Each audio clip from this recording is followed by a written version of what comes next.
I am Poppy Cooks and I am the potato queen off the internet, and I'm going to show you how to make some delicious potato recipes. And today we are doing Pommes Anna, a lovely classical French dish of layers of delicious potato cooked in butter in a frying pan.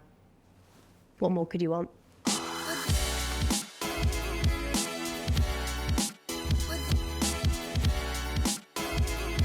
We're going to start off by peeling potatoes. Now, as you can see, I do have some ready, but also I have one here just to reiterate how to peel a potato.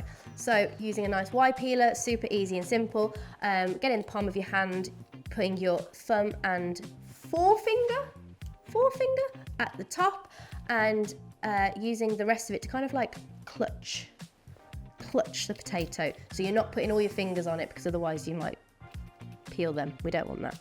And then just start from the top down to the bottom. It's just it's hilarious because I actually was taught this at work, because I was just kind of haphazardly peeling things, and then my sous chef was like, Poppy, let me show you how to peel. So now I do it like this. For your pommes Anna, you're going to need to get some nice slices of potato. I'm going to do this with a mandolin because it's a bit quicker and they're a really useful piece of equipment, but you can also do this by slicing it by hand. I'll show you the thickness of it, because they don't have to be super thin, they just have to be thin enough to cook quickly in a pan. I'm going to, because I'm using a mandolin, I'm going to do this a little bit more safely. Cut it in half so I've got a flat edge to actually use on the mandolin. Get the guard on there, have a little check. Yeah, that's perfect. It's not quite as thin as a crisp, but it is thinner than a dauphinoise. If you were doing dauphinoise potatoes, they're quite thick. So you want them all evenly sliced so they all cook at the same time. What I actually like to do as well is keep the piles of the potato, because they layer up really nicely on top of each other.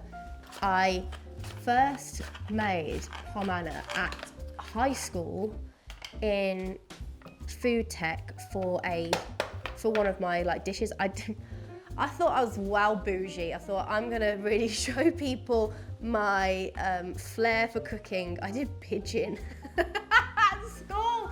I was 15 cooking pigeon. What the hell was going?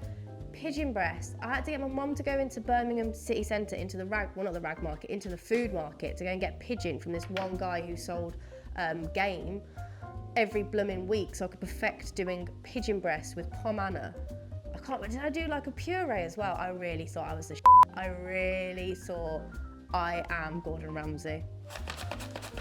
I'll be honest with you, we need a lot of potatoes for this, so come back to me in about 5 minutes when I've done the rest of these. Okay, so I think I've got enough slices of potato here. I've got a few more potatoes in the water that are already peeled, ready in case we need it, but we don't want to do too many and then have too many left over. So I've also got a pan here. I'm using a non-stick pan, and it's a fairly small one because I don't need to make a massive one. But if you wanted to at home, you could use a bigger pan and do more and more. But we're going to do I don't know, that's probably going to serve 6 people with slices of Pommes Anna. It's plenty. I've got my pan on a medium heat. It's on 6. Now it's on 7. It's on 6. I'm going to start off with some cubed butter. Just a couple of cubes in there just to get melty, frothy and delicious. And then we start layering potato on potato, and we make a circle. It's going to look gorgeous, but this recipe is basically only butter, salt, pepper and potatoes. Maybe a little bit of oil just to make sure that this butter doesn't burn on the bottom, but just a little glug of oil. I have aggressively kept all of my potatoes in their little piles purely for this reason, because now I know all these are going to look similar and they're going to look really cute on the bottom. A little bit like serving most things. What's going to be on the bottom of the pan is what's going to be served, because we're going to flip it over. So make sure this bit looks really pretty. The rest of it, still make it look pretty, but it's not quite as important. So this is a beautiful round slither of potato. I'm going to put that. Just do one in the middle like a nipple.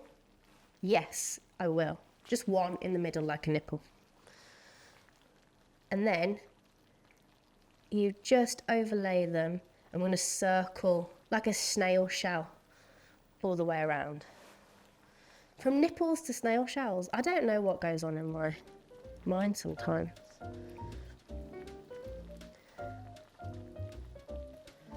You can also, when I did this with my pigeon, I actually just layered them literally on top of each other inside a cutter, and you can just do one on top of the other rather than a fan.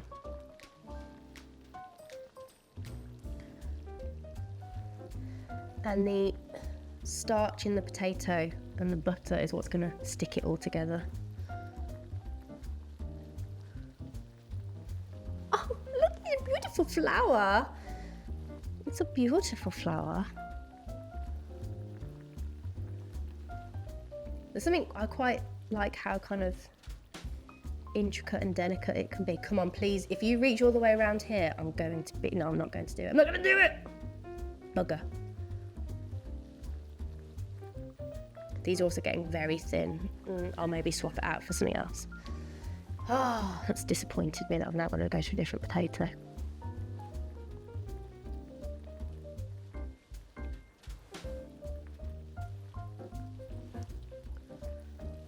I'm going to do just one bit over here, just so this reaches all the way to the end.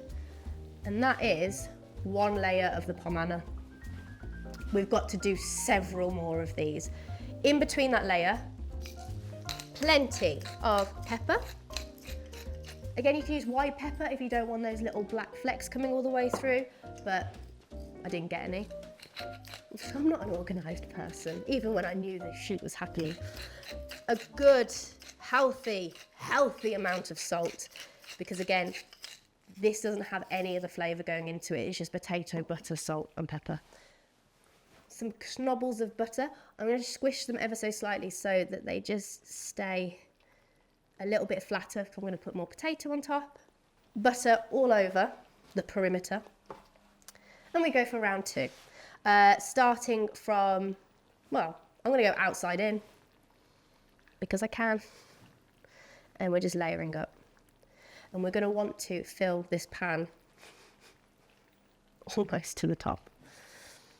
I'm on the last layer of my Pommes Anna. I've done about 5 layers or so. I've only got a few potatoes left, but I don't think it needs to be any thicker, otherwise it's going to take too long to cook all the way through. I'm just slightly pressing it so that I know that all those layers are going to help stick together. And we're going to add a cartouche on top of this to help keep all of that steam that it's making will stay in there, and it'll cook it. It'll cook the Pommes Anna like also from the top down as well as the bottom up, because we're keeping all of the heat in it. So let me get some greaseproof paper for a cartouche. And final little seasoning. We'll do an Ainsley Harriet. Don't think he does that. Something along those lines. Cartouche. Make sure your piece of paper actually fits on there. Fine, that fits lovely. With your greaseproof, you fold it in half. Then you're gonna fold it in half like this, like a book.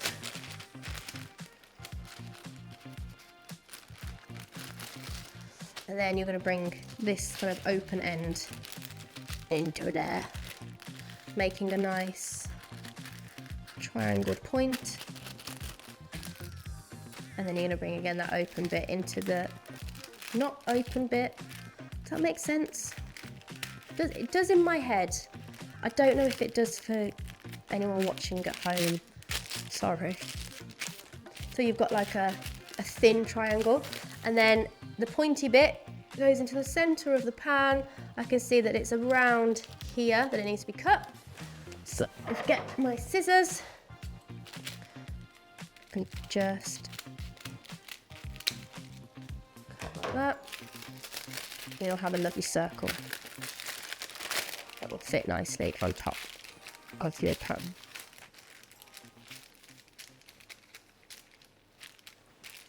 I'm going to leave that to cook for a little bit longer here, probably around 5 to 10 minutes. And then I'm going to put it into the oven at 180 degrees for maybe a further 15, just to make sure that middle bit is going to be fully cooked through.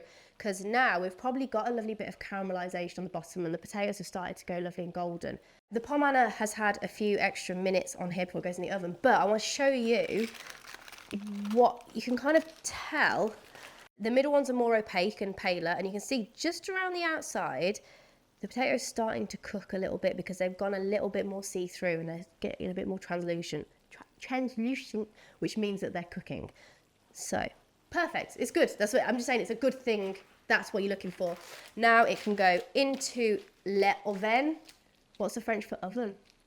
Anyway, it's going into le four to cook for a little bit. Right, so we'll go and take this over there.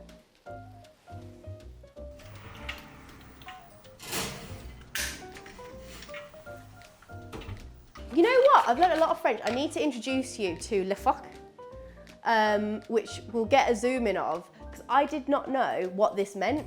I thought it said what le thick, as in like thick and juicy. Obviously not reading that it's an O. And then I was like, oh my God, that's quite funny now, because my food assistant Kat said, oh, it says le foc. And I was like, oh, funny, haha. Just thinking, oh, what the fuck. I was like, yeah, a little fat seal on it. Le foc means seal in French. Blew my mind. Can you believe it? Le foc. I love it. I don't know if I'm pronouncing it right, but I hope it is, because it says what le foc. Ah, brilliant. 5-star on le foc. And now I feel I can get away with it because it's French. France!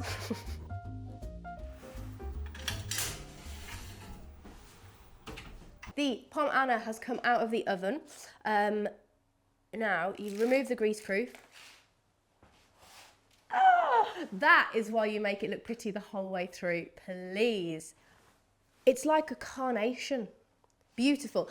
And what's really lovely, you can see that it's got golden all the way around the edge, which again is another kind of moment of truth that we hope that the bottom hasn't caught and it's just lovely and golden and caramelized rather than charred. But we'll have to find out, won't we? So I'm gonna get a board and place the board just on top. I'm also going to get a oven cloth, please. Now what I'm going to do, before I take the handle off, I'm going to put the oven cloth underneath because it's going to be very hot, so don't touch the pan. And then I'm going to remove this handle. If you can't remove the handle from your pan, absolutely fine, just keep the handle on, obviously. But I'm going to put my hand under there, under the oven cloth, and then hand on here, and then we're going to confidently flip it and hope that it comes out, and also hope that it isn't charcoal. I'm quite nervous. This is quite intense, really. Okay.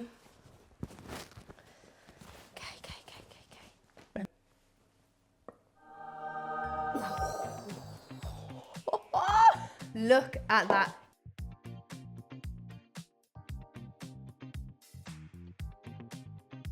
In true chef style, flaky salt is to finish. You could also, I like it just as it is, but you could fanny it up with like creme fraiche and caviar if you really wanted to, a bit like a rosti. But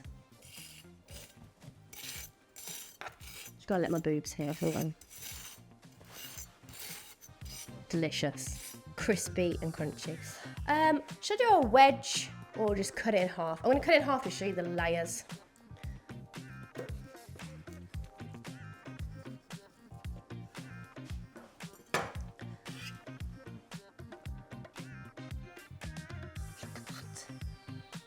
That delicious potatoiness, and they're all beautifully cooked through, nice and fluffy. I'm gonna do myself. Just a slither, you know, like your mum has a bit of cake. Just only because I am gonna eat the rest of it. It's just so I look a little bit more ladylike. Cheers, and that is the delicious French Pommes Anna.